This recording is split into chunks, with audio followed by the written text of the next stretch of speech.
Thank you for listening, and don't forget to share this episode and subscribe. My guest today is Tom Libelt, who runs Smart Brand Marketing and We Market online courses.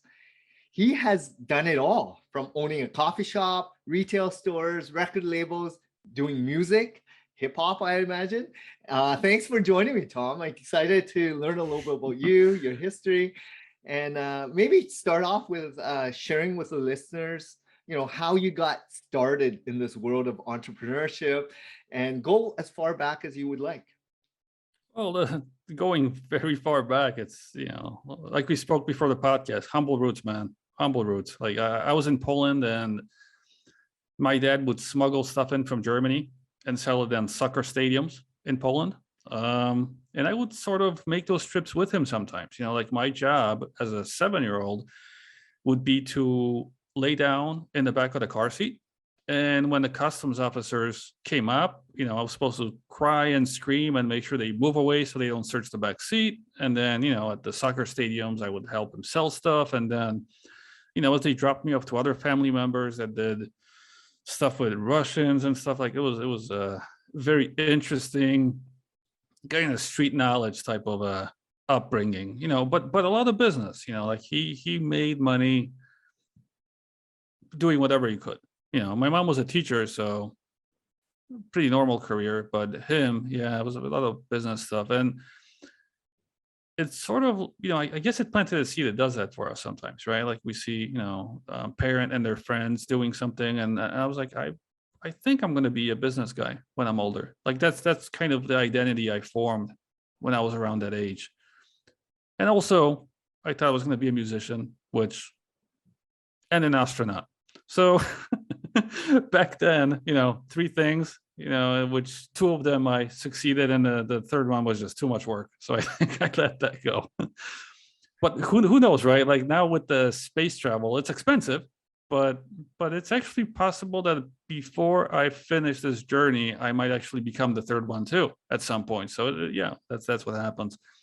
But as I moved through, when we moved to the States when I was around 10, my parents had multiple jobs, a minimum wage, 0 respect, 0 benefits. And I remember going to school and my parents are gone. So I'm little still, 11, getting on the bus by myself. I'm coming home with a key. There's no one there, right? And I'm thinking, okay, they're working so hard and we're still broke. That's one of the things I remember, like, kind of stuck with me. And, like the counselor later at the school, like, what do you want to be? Like with your behavior and attitude, I was like, well, I don't want to be you, that's for sure. And I don't want to have a normal job because my parents have 3 and we're broke. Doesn't sound like a good deal to me, right? And as an immigrant, the families that we knew from our background, because I always compared myself to my background, like the kids that were growing up and with all the nice houses and everything. I was like, yeah, they're on a different track. They didn't really have great jobs. Polish people in the US, especially in Chicago where I was, construction.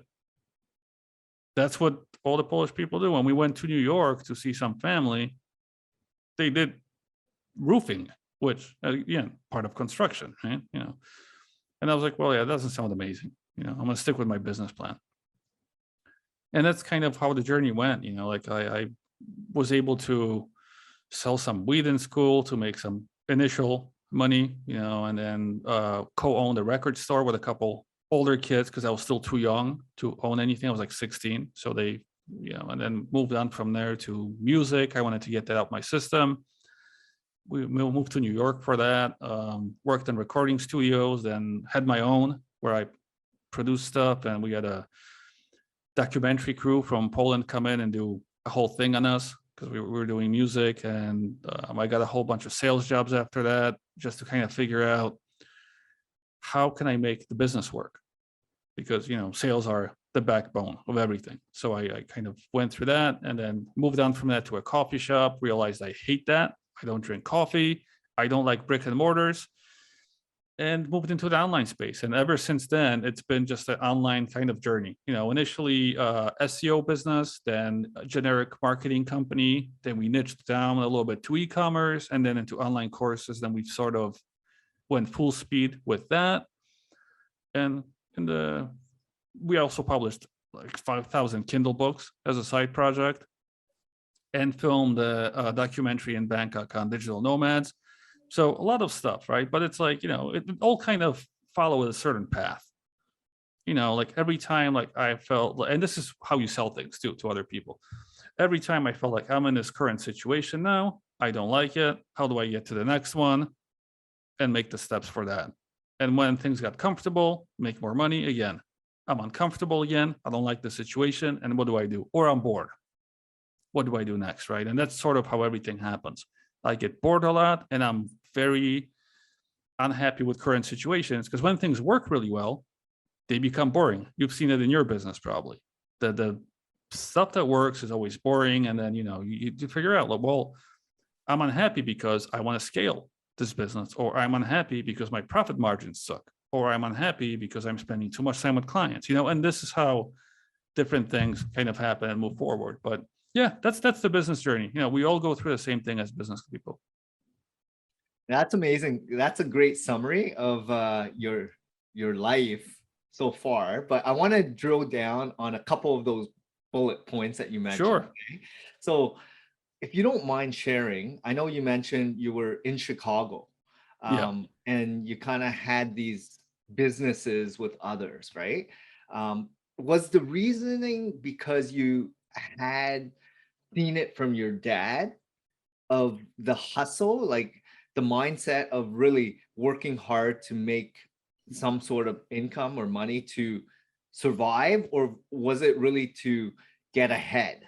Like, because people work for certain reasons, right? It's either to pay for food, shelter needs, or for stuff, and or to fit in, right? Because everyone else had nice jeans, nice clothes, or whatever. During those early stages, was it just try to survive and fit in for you? So initially, it just felt natural, right? Like there's just some things that you pick up and you're just pretty good at. Like some kids pick up a basketball and there's no real reason other than, like one kid doesn't like it, he puts it away, and the other one just starts shooting, and it's like, this is not bad. I'm pretty good at this. And obviously you need a lot more practice and training. And, like with me, I had to unlearn a lot of the hustle mentality to grow a real business. But it actually just came easy to me. Like when I started selling weed, I was actually very good at it. I made a lot of money and no one knew what I was doing. There's nothing better to do in that profession, right? With the record store, I was really good with the inventory. I knew what people liked. I knew how to deal with my employees that we had. And I had a lot of fun. I started DJing, started playing.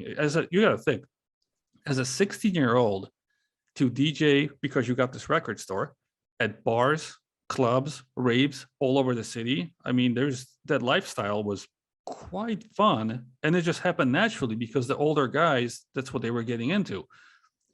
And, they were like 20 something. And they were just like, hey, Tom, let's come to this bar. Let's come to this college. Just play. And I'm this 16-year-old kid, which is like, sure. That's a lot of attention. And it just became, it felt really natural. Like I didn't really, later on, when people asked me in my 20s, why are you working so hard on this business? I was like, well, I don't want to be broke. That was my why. Because I looked at my parents, like, always problems with money. Can I get this? We don't have the money. Can I see this? No money. So when I thought about it later in my 20s, in my teens, I didn't feel like that because I, from the weed cash and the record store and stuff like that, I had enough in my pocket to, feel good. And I had enough of the clout because, DJ owns record store, which I just didn't really even notice that anything was missing. But then in my 20s, when I was like, okay, how do I move things forward? It was like, I just don't want to be broke for now. That was my main thing, have enough in the bank account where I don't think that I need to work tomorrow. it was a huge thing for me. That was a huge breakthrough. Even like my mom, when she, heard that I actually have enough where I don't need to work for the next 3 years, she couldn't wrap her head around it. It wasn't a huge goal for most people, but for me at that time, it was huge. Going from like check to check, hustle nonstop to I can actually sit back and think about what to do next. It was huge.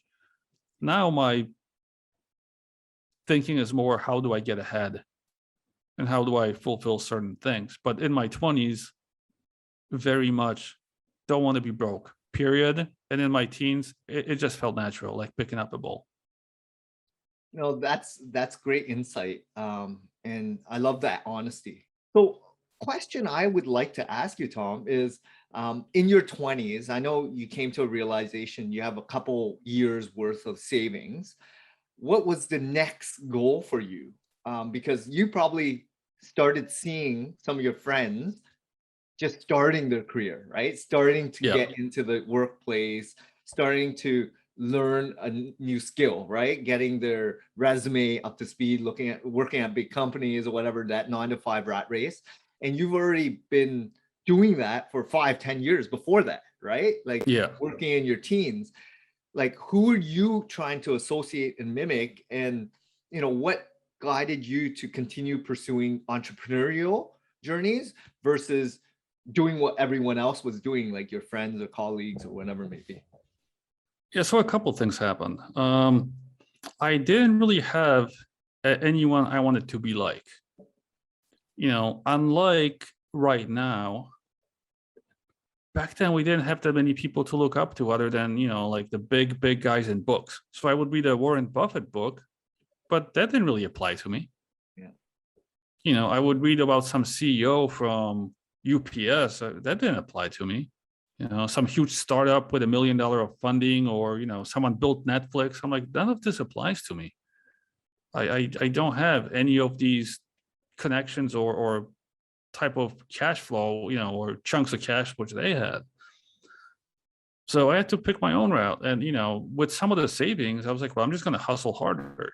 And this is when I said, I had to unlearn a lot of the hustle stuff because, you can make a lot of money on these shortcuts and the hustling route, but it's usually not long term.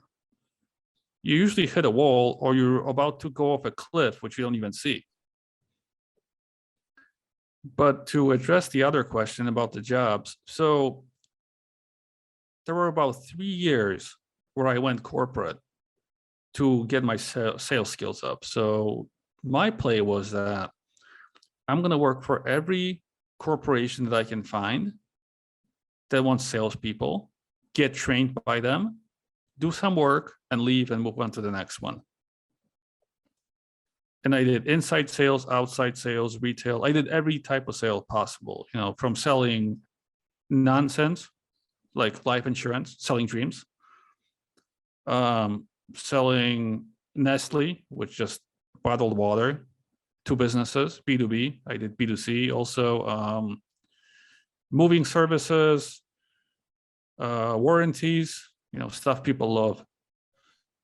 And I realized if I can sell all this stuff, which I completely don't care about, if I can find something that I like, I'm going to do really well. And 2 things came out of those situations too. One, I realized I don't ever want to work for a corporation again, any of them, because I'm treated like a number, and I've seen what it does to people. I've seen the older sales guys, especially in life insurance. It was sad. It's like some of these 20, 30-year-old guys, and they were just grumpy and, almost gave up on life. And I'm like, this is not what I want to be. But I remember playing basketball with one of the guys from the life insurance company. Chinese guy, super smart. And he kind of looked at me. He's like, you know what, Tom? We're getting ripped off here. And I was like, how so? Well, we sell this life insurance, which is a monthly revenue for this company. They pay us out 6 to 12 months, and they make money for the next 30 years.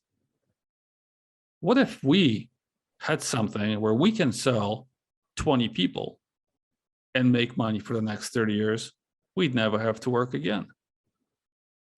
And you have no idea how much of a seed that planted. First I just played, I was like, yeah, I guess. But then I sat home and I actually looked at this, some little napkin math. And I was like, man, he's right. After a couple of years of selling like that, like you really don't ever have to work again. I mean, as long as your turnover rate is not bad. But I mean, even if you're not selling a lot, just $100 or a couple $100, I mean, with enough clients, like you're set for life. And I looked at these companies and I'm like, they are ripping us off. I can come up with, and that's where the first SEO online biz came from. Because that's the easiest thing to sell, especially back then. This is like 12 years ago. SEO was super easy back then. And it's recurring. Some of the clients that started with me back then, like I would say like maybe 9 years from now, they're still with me now. And we don't do the SEO company anymore, really. Like we maintain a few clients, but we don't take on any new ones. But you got to think about the longevity with that. 9 years, 10 years, we've had companies paying us every single month since that time. So I definitely learned something from that.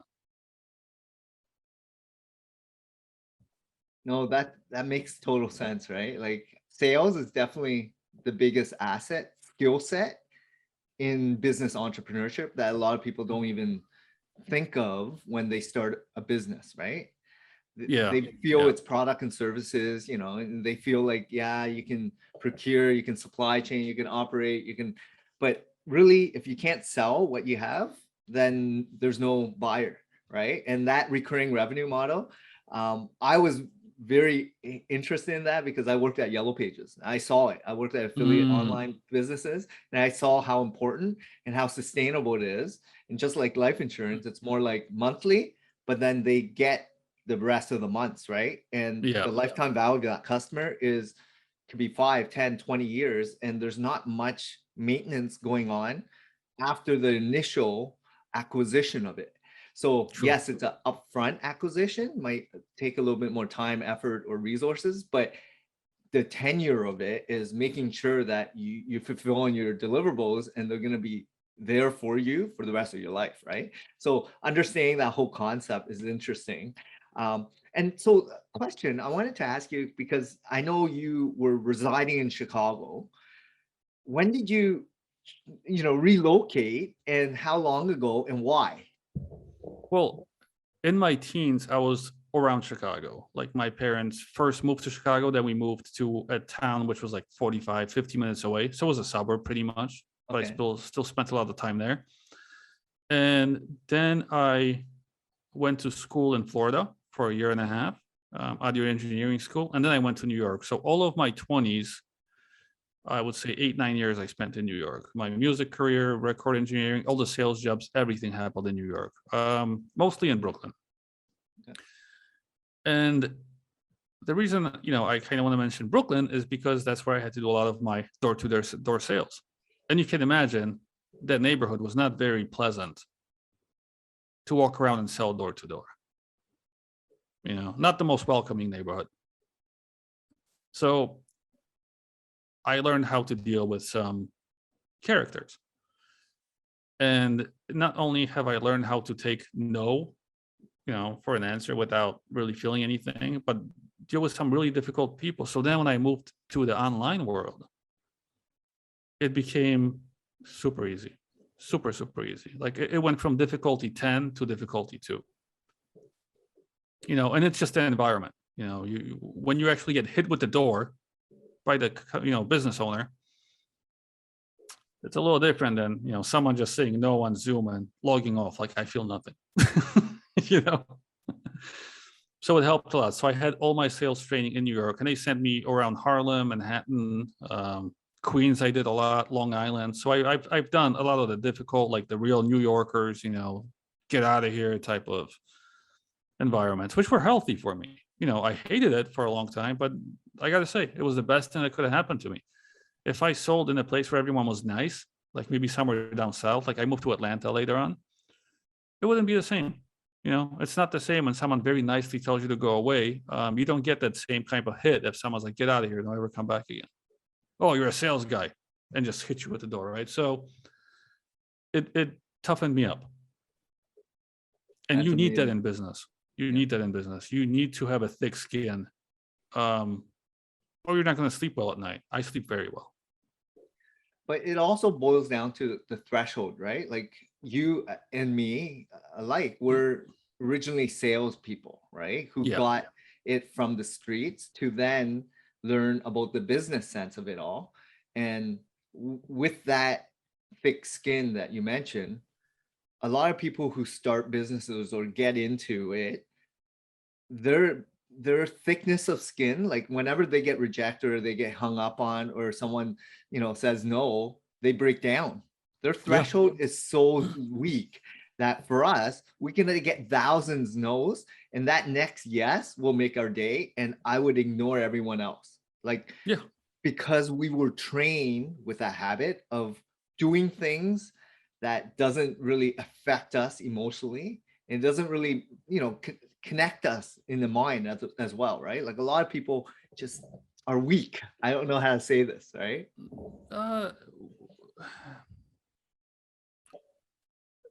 Yeah, I've thought about that.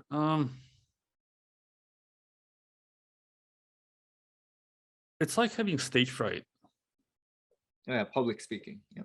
public speaking. It's a very similar thing. Um, some people break down, during a speech, and others just get up and have no problems with it. But a lot of us are not naturals.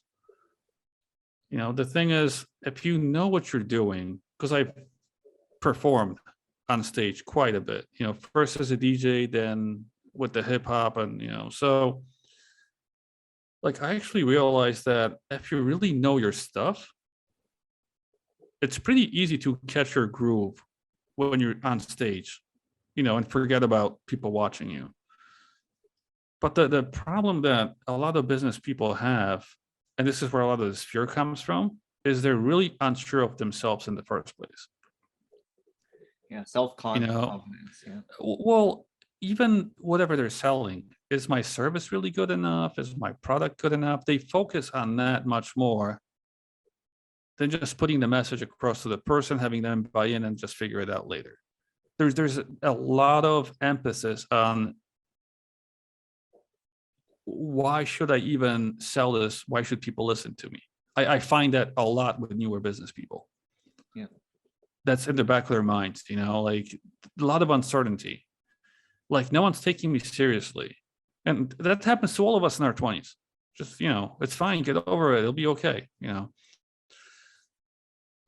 But I do find it blocks people from doing things. It's like, if you look at my resume, and I've been asked many, many times on podcasts, like, how have you accomplished so many things? And there's no secret. I finish what I start.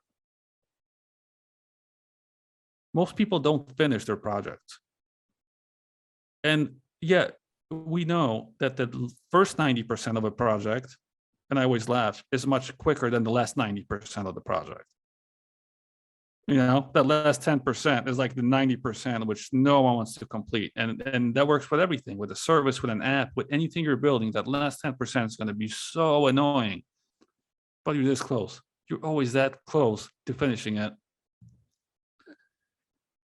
And if you put enough things out to the world, you have much less stress about how people perceive it, because you've already put many things out and you're going to put out many more.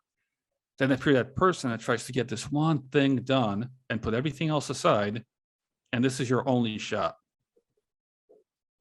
that's when a lot of this pain comes from, right? Like if I waited until I'm now and didn't do any of these things before, but I only waited now, I'm finally ready. I'm going to start an agency marketing online courses, but I have none of the background, nothing associated, no experience. I would probably feel the same way. Right. So I think that's kind of what happens. Like people don't put enough stuff out there. They don't practice enough in public. They don't finish enough things that they started.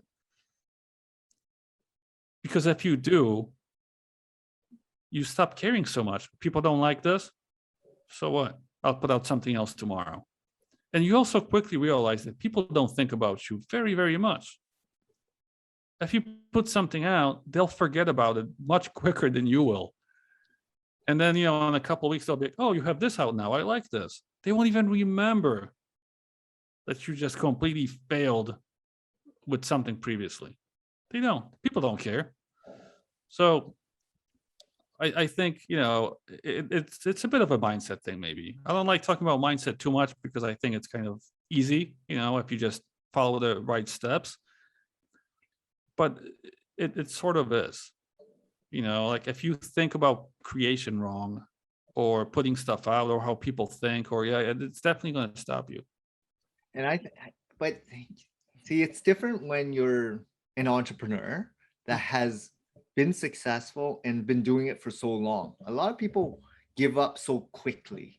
They put so much time in analysis and they put it all in one basket, right? And of course, if that doesn't work, they give up and they're like, I've tried it. I'm not going to do it again. It overstressed me. I put so much time and effort and nothing went right. Well, you, me, and everyone else in sales or in entrepreneurs, like, how many times do you have to fail or get slammed on, saying no and people objections, rejection all day long, and it doesn't faze us because I know there's people out there that need our services, need our products, and all I need to do is service the ones that need it, not the ones that don't need it, because there's a lot of people that don't need it. There's a lot of people that do need it. Just focus your efforts on the positives. And a lot of people forget that, right? It's like they put all their eggs in one basket and then they're like, what happens? I think you're much nicer about this than me.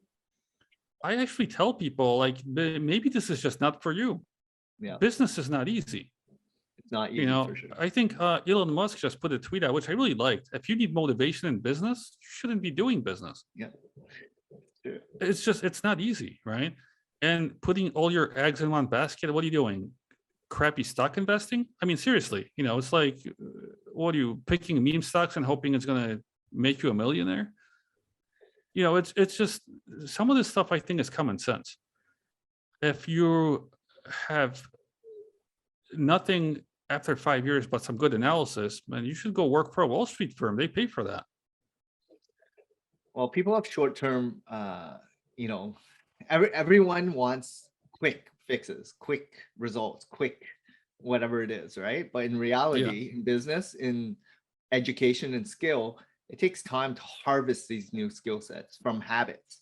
And the more you learn these integral habits of soft skills, hard skills, sales, and personal skills, communication, voice, right? Like singing, like you're not going to be DJ and singing unless you put in that 5-10 years of like practice daily. Yeah. Right. Yeah. Same as athletes, same as entrepreneurship, same as sales. No one sees you doing those things 10 years, but right at the top, you're finally successful or someone that they aspire to become. They're like, how did you just become that? Well, no one saw that it took you 20 years to get there, but they see you now and they think they want to be like that, but they don't want to do those 20 years. Yeah. I mean, I've had clients ask me, I'm really good at educating and I'm really good at this. How do I do the sales part? Easily. Just take 20 years and put some effort into it. Yeah. Seriously. Like I've had people ask me too, because you just mentioned shortcuts, like, oh man, how do I turn like $20 into $2,000 quickly? I was like, oh, that's super easy. You go put $20 in your car and go to work. And wait till the paychecks add up to 2,000. I mean, look, selling dreams is really easy. That's the hustle part. That's when, the younger us, right? That's what we kind of grew up on. That's what I mean. Like at some point you have to outgrow that. At some point you need to realize, well, the long-term stuff doesn't really work with the hustle. Like when you see someone that's, let's say 45 years old on LinkedIn, and they said, I'm a serial entrepreneur. And often what I think is what went wrong? right? I'm not looking at this like, oh yeah, he's a serial entrepreneur, it's great. What happened? Because sometimes people like that will come up to me and be like, look, Tom, I have 25 years of business experience. I was like, no, you don't. I looked at your LinkedIn profile. You have 3 years of experience 10 times. You've never actually moved past that third seat on the bus of business. You just keep switching buses. Like, you actually don't have much more experience than a 24-year-old that actually did 4 years. He actually is better than you. And that's just a fact. Like, pushing through a lot of these things we have and encounter at work and in business, I mean, yeah, they're tough. There's every business person will tell you there's been times where they sat down and stared at the wall for 3 days. But either you move past it, you plateau, or you give up. That's the only 3 options you have. And once you are like me and you tasted the freedom and you're now unemployable, you actually only have 2 options: get past it or plateau. Yeah. That's it. That give up one goes away. And if you're annoyed still, like me, that you still want more, you only have 1 option: get past it. But that depends on, your personality, where you are in your journey too, and how much of a fallback you have. If my parents had, $20 million and, waiting for me when I'm 30, I don't know if I'd have the same drive. I met a lot of kids like that in New York. They were in college and they had millions waiting for them when they turned a certain age. They didn't have the same drive. Yeah, they got put into good spots and situations, but they never really made it like some of the people like us with, not much to fall back on. Like, I like to think of it as the Russian army in the World War II, when they used to put only the best in the front. So if they turned around to run back, they get shot in the back because there was no vest in the back. There was only the vest on the one side of their body. And I kind of think of us like that. And I want to make a quick note on that as well. Like, it's all about where you're situated, right? Like, the position you're set up in, like you mentioned in college, myself included, when I was in university, I saw everyone had their vehicles, their parents, they had a credit card that their parents was funding, right? Yeah. And I was working and I was like, food stamps, like everything I made was like to pay off my debt, to get a student loan, and to like just eat, survive. I didn't drive a car. I didn't even have nice clothes, right? And I just wanted good education so that I could get through the next stage of my life, because I needed to survive. So that's the need spectrum, right? And people are placed, and our DNA is different. Entrepreneurs' DNA is different than someone that's put into a situation where there's comfort, knowing that they don't have to worry, because we had no comfort. We had no backup plan.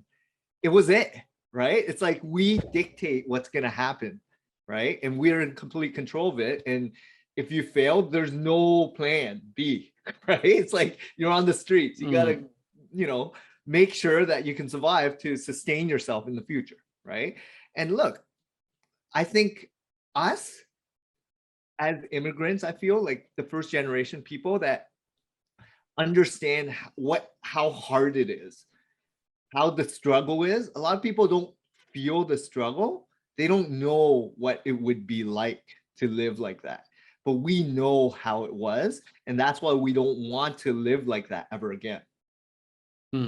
Yeah, so when I was in life insurance, I was in a branch in Bay Ridge, which was very close to a bigger Chinese population.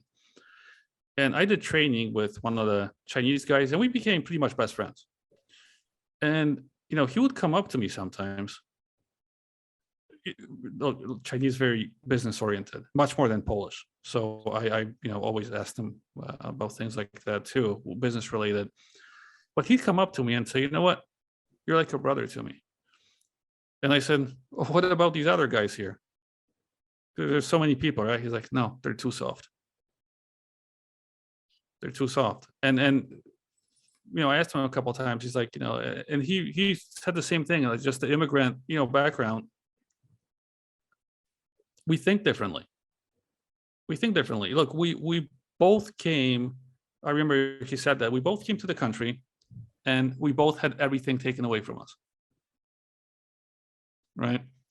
All my clothes, my stuff, my toys, my family, my friends, everything I knew was taken away from us. And that kind of made us people with nothing to lose. So in my teens, in my 20s and stuff, I was like, I had nothing to lose. I mean, what else are you going to take away from me? What else are you going to do, right? So when a lot of people had this, like I came from this comfortable house and I have roots, I was like, I don't have anything here. I got nothing to lose. What are you going to do? Take away this apartment? I'm barely paying it right now. Go ahead. There was nothing. Like my crap car, please. I'd like to get rid of it. Like there was just nothing. And I think that helped. And it's not only just not having a plan B, it's just not having anything to lose at that point. And that made it easier to propel myself forward. And I think it does it for a lot of immigrants. And that's the one thing which is hard to explain to a person that's born in the West. Yeah. And everything else is easy to explain, but that little part, you can't replicate it. And so that's my biggest fear, right? Like my son, he's early ages. I think he's like 5 turning 6. And I'm trying to teach him, but it's hard because he's not living the hard life. How do you go from trying to establish your career and your lifestyle to ensure that your kids' upbringing is difficult and challenging so that they can be they can take care of themselves in the future, right? And these are things as a parent, it's hard to, set yourself up and try to do things right. And that's one of the hardest struggles that I have at this stage of my business lifespan and journey, right? But that's parenting. That's completely different. Actually, it's not really. Like I always think of it this way. The first generation builds it, second generation maintains it, third one destroys it. So your son will be second generation. So I always would think of that's going to be a maintenance generation. They will hopefully propel it forward, plateau, not do anything too risky. I mean, if they're good, there's some, kids that do that, but usually that's a safe way. They shouldn't be able to mess it up too much. And the third generation will probably completely, So that's the way I think of it. It does all happen, right? Like we're not going to reinvent the wheel. Yeah. That saying is there for a reason. Because there's been enough generational businesses and immigrants where they know, but again, and I'm going to say this from my background because I know enough Polish people that most first generation Polish people don't actually build anything. It's usually the second generation that builds it. The third one maintains it. Fourth one destroys it. The first generation usually does not actually have the money or resources or anything to build enough stuff, right? So if you actually build something as your first generation, you are a lot ahead of your peers. Yeah. So I wanted to now pivot back to where you're at right now, Tom. So I know you kind of started this SEO industry business, and then you've dabbled in other types of businesses, and now you're a content creator, course creator. What's going on? Like, what are you working on and what are you excited about?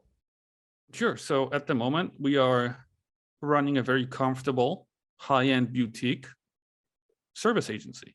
So we help course creators market courses. We've done over 200. We have a very good success rate and everything's easy, which means I'm annoyed again.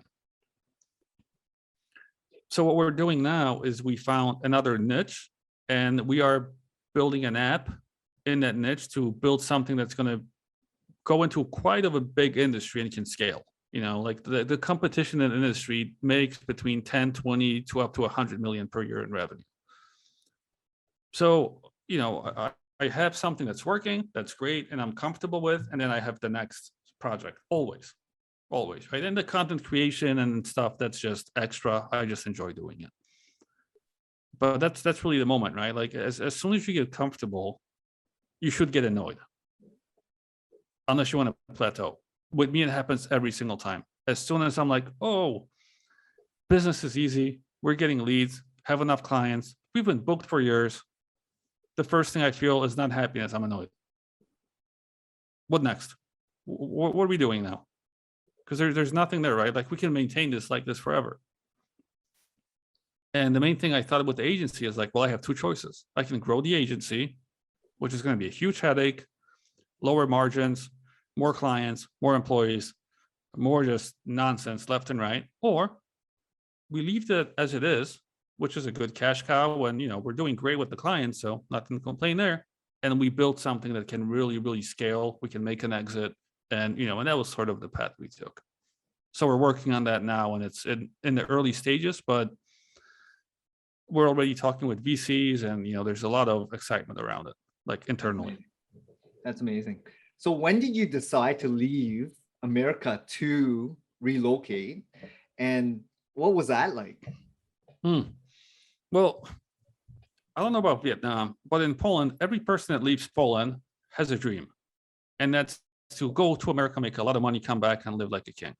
Yeah. No, that's been the dream. What I thought is, because I went back to Poland after about 15 years of being in the States, I like it, but I don't want to go back and live as a king in Poland. I don't like it that much anymore. Like I like it, but not that much. So I was wondering, what if I not make money and come back, but kept making money and lived wherever I want to? Slight pivot on the idea. And initially, I moved around the States a little bit because, I had the SEO business in Atlanta. And I was like, well, can I sustain it if I'm just not in the city? But, I'm still in the country, same time zones, worst case scenario, I can come back or fly in, And it took a bit to kind of, dial that in, because it's very different, from seeing clients in person, like in Atlanta, and then moving into an fully online situation. Then I went to a conference in Berlin. This was like maybe 9 years ago. And all the people there did nothing but work online and travel the world. This was the Dynamite Circle conference. And they told me, the main conference is in Bangkok. That's where all the ballers come out. And I'm like, oh, that sounds like a good place to hang out. And I went to a couple of these conferences, and what they did, because I still lived in the States, is after every conference, they migrated. So some went to Ho Chi Minh City, some went to Taiwan, some went to Chiang Mai, like just different spots. And they stayed there for months. And that's kind of how I got my feet wet. I would go for a couple of months, go back to the States, and maybe go to Europe for a bit, come back, go to DCBKK, and then, and eventually, after traveling so much, I felt super comfortable, and I went on a full long term. I'm staying here for 3 months, here for 3 months, just all over Europe and Asia. And that has diminishing returns. Once you see enough Europe, enough Asia, enough of these places, you're like, it's kind of all the same now. And I don't want to go find another gym. I don't want to find another grocery store. I don't want to find, another coffee shop. Like I actually want to find like 2 or 3 places I like. And that's what I did. I picked, one in Europe, one in the States, one in Asia, which I really, really like. And I kind of traveled between those. So like Chiang Mai, Warsaw, and Chicago. And that's sort of been the path since then. And with COVID, we stayed a little longer in Thailand because things have been super easy here. So we just moved between Krabi and Chiang Mai, back and forth, and Bangkok a little bit. But the journey just kind of happened as a pivot on the original dream which my parents had. Gotcha. And are your parents still in the US? And they're in the US, yeah. They're around Chicago, and I go see them at least once a year. Like with COVID, it's been about 2 years, but in January, I'm going to head back for at least 5 months, I think. Okay, that's good. And then like, where do you see yourself in, next 5-10 years? Because it seems like once you become too comfortable, you're on to the next thing, right? Yeah. And, and this is why I see with a lot of entrepreneurs, right? They can't, just be content with that one thing they're working on. There's always side projects. There's always different things on the go, because that's what excites us, right? Like the same here. Like I have all these projects and just have fun, right? And Mhm. continually challenging yourself because you're growing along the way, right? And it's okay to make mistakes as long as you have a lot of different, buckets out there. One of them will hit, right? It's like diversify as much as possible. Um, Yeah. where do you see yourself? Well, it depends, right? Like I get very annoyed with business, but I try to not bring that into my personal life as much. Yeah. So I'm, okay being in Chiang Mai for 6 months, then going to the US for 3 months and Europe 3 months and just having that as long as it takes, unless something changes, right? Like with the new app, we spoke with a couple of investors, and one of them was from Dubai. And he said, if he invests, we have to go to Dubai twice a year. I'm cool with that. If I get tired of Chiang Mai, then I just think, what's the next city that I love in Asia? And it's Taipei. So I would move to Taipei and then continue my, I'm actually pretty easy with my personal, like I've seen enough. I have no discontent. Like I find, you need certainty and uncertainty in your life. You need the annoyance and the happiness. I'm very happy with my personal life, but I get annoyed in business, right? Because I want to change that stuff, but I don't want to change stuff in my personal life. I have my systems, I have my friends. Like I'm actually super, super content. But that allows me to then put all my anger towards the business and then be like, well, we need to fix whatever it is we want to move to, right? I don't think it's healthy to do it in your entire life. I think that's when people kind of go off the rails. So I definitely, target all of that weird feeling into my business and make sure we push that. That's amazing. Yeah, because it sounds like, a lot of people look at where you're at, right? And they all want to be like you, but they don't see what you did previously. Mm. The struggle, the It's been a ethics, long journey. long journey, right? No one talks about 20 years and they see you now and they want to be just like you, right? And I always say this, like, look at any athlete. No one just becomes a Michael Jordan, right? Or LeBron James or whatever. It takes so many years of, great perseverance, right? A lot of like just hard work.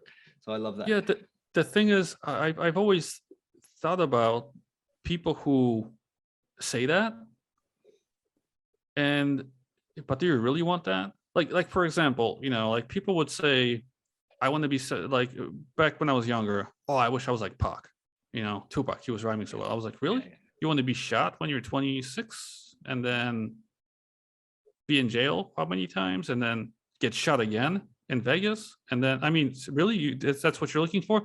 Like, people don't realize that if you have my life, you have all of it. That means you now have the memories of having everything ripped away from you when you're 10. Like it doesn't just come like, oh yeah, he's does whatever he wants to have a nice business, like blah, blah, he's, like, no, you get all of it. But no one sees that. No one knows you're all of it. They only see Yeah. you as that.